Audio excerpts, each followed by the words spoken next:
ડભોઈ કોર્ટમાં પ્રેક્ટિસ કરતા તમામ વકીલોના પડતર પ્રશ્નો નિરાકરણ લાવી શકે તે માટે દર વર્ષે પ્રમુખ, ઉપપ્રમુખ, મંત્રી, સહમંત્રી સહિતના હોદ્દાઓ માટે ડભોઈ બાર એસોસિએશનની ચૂંટણી યોજાઈ છે। ચાલુ સાલ પણ 10 હોદ્દેદારોની નિમણૂક માટે ચૂંટણી યોજાઈ, જેમાં બારના પ્રમુખ તરીકે આરીફભાઈ મકરાણી 48 મતથી વિજય થયા હતા, તો સોહલભાઈ 38 મતથી ઉપપ્રમુખ તરીકે વિજય થયા હતા। સાથે 10 જેટલા હોદ્દેદારો ઉપર ચૂંટણી યોજાઈ અને નવી બોડી જીતીને આવતા ડભોઈ બારના તમામ વકીલો દ્વારા ફૂલહાર કરી તમામ નવી બોડીને વધાવી શુભેચ્છા પાઠવી હતી।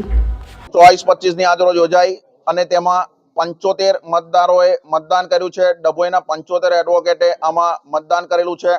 તમામ સિનિયર જુનિયર વકીલોના મતદાનથી હું પ્રમુખ પદે 48 મત મારા આવેલા છે અને જેથી મને વિજેતા ઘોષિત કરવામાં આવેલો છે। તેમજ ઉપપ્રમુખ તરીકે સોહલ વી વ્યાસને પણ વિજેતા ઘોષિત કરવામાં આવેલો છે।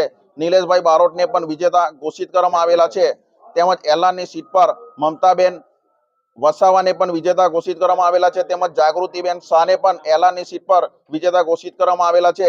હું તમામ મતદારો, તમામ મારા એડવોકેટ મિત્રોનો ખૂબ ખૂબ આભાર માનું છું। આ ચૂંટણીમાં મારી માટે જેટલી પણ મહેનત કરેલી છે એ તમામનો હું આભાર માનું છું અને ડીઆર શાહની અધ્યક્ષતામાં આ ચૂંટણી હું લડેલો છું, તેમનો પણ હું ખૂબ ખૂબ આભાર માનું છું। આગામી જે મારી કામગીરી છે, તમામ વકીલોના હિતમાં મારે કામ કરવાનું છે, કોર્ટ સંકુલનું કામ કરવાનું છે, વકીલોના હિતો છે, વકીલોના પ્રશ્નો છે, તમામ પ્રશ્નોનું મારે નિરાકરણ લાવવાનું છે।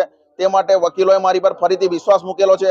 અગાઉ હું 2 વર્ષ સેક્રેટરી પદ પર ચૂંટાઈને આવેલો, આજરોજ મને પ્રમુખ પદે વિજેતા જાહેર કરવામાં આવેલો છે, જેથી હું તમામ વકીલોનો ખૂબ ખૂબ આભાર માનું છું। તમામ મારા જુનિયર સિનિયર વકીલોનો હું દરેકનો ખૂબ ખૂબ આભાર માનું છું। Thank you. આજરોજ ડભોઈ બારની ચૂંટણી 2024-25ની યોજવામાં આવેલી, જેમાં એલઆરમાં જાગૃતિબેન શાહ અને મમતાબેન વિનર થયા છે।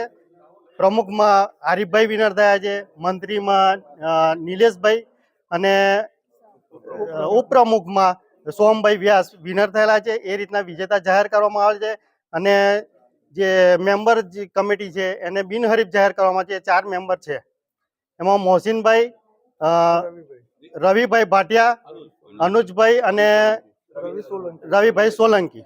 એ રીતના આજ ચૂંટણી સંપન્ન થયેલી છે અને આ લોકોને વિજેતા જાહેર કરવામાં આવેલા છે।